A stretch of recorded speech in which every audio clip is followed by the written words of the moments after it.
Karon ipasar na sa Kongreso ba to ang atong divorce bill.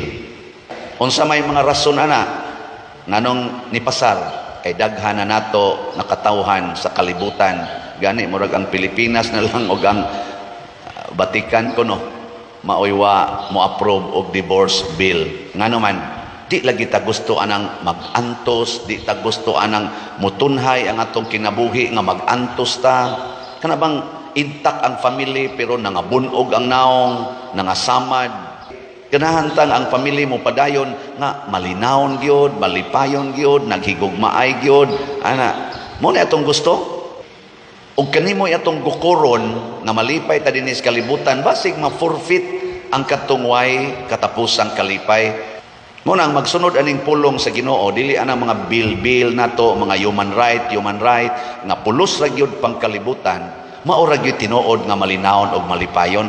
Apay ra gud nato gud panindot-nindot ka nang imong naong, sikag kiskis ana imong kilay, pabuagaw na imong buhok. Ngano na may daghang kiniskis ang kilay, buagaw og buhok, paputi is naong, kusmod mangyapog naong, di man malipayon. Naiuban mga asawa yung magpasiksita o siksi na gyud kay sila gibuwagan mangyapos bana nangabit ra man gyapon ang bana sa to pa klaro kay nastanan nga sayang nang maong mga butang tawhanon man gud na siya